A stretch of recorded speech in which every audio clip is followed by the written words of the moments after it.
je crois bien, il s'agit de comprendre que le Parlement, l'Assemblée nationale, est considéré comme une institution de la République, comme l'institution président de la République. Les députés nationaux sont élus au suffrage universel dans la population.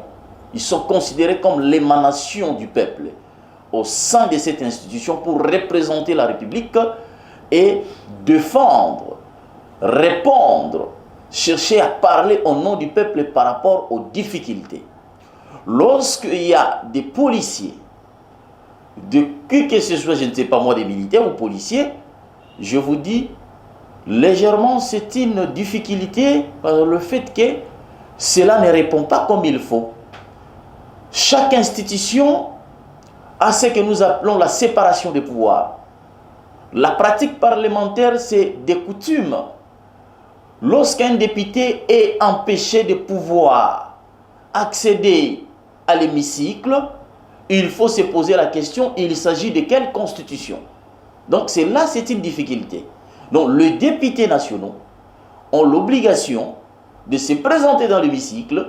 S'il faut les empêcher, je crois, il y a des instances habilitées, je crois bien, parce que constitutionnellement, c'est de leur pouvoir, c'est de leur émanation du peuple qui représente le peuple. Donc empêcher les députés, c'est empêcher le peuple dans son entièreté.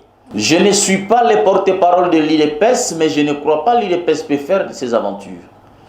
L'UDPS n'est pas l'autorité qui gère les policiers ou soit le militaire. Non, non. Quand on est président de la République, c'est pour tous les Congolais.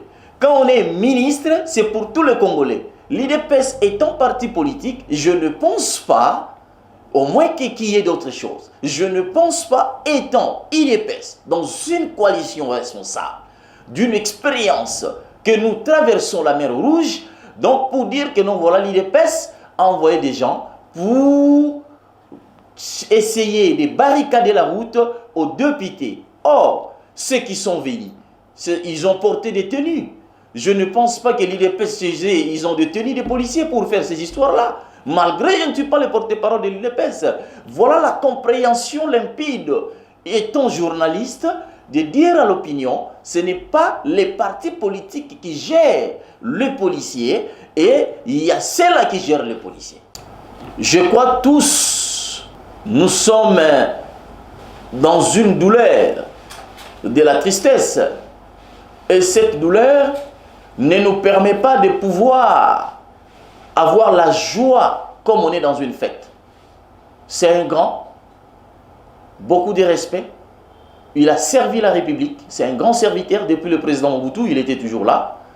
Il a travaillé avec le président Kabila comme le conseil spécial en matière de sécurité. Donc il a servi ces pays, cette nation, l'amour de la patrie.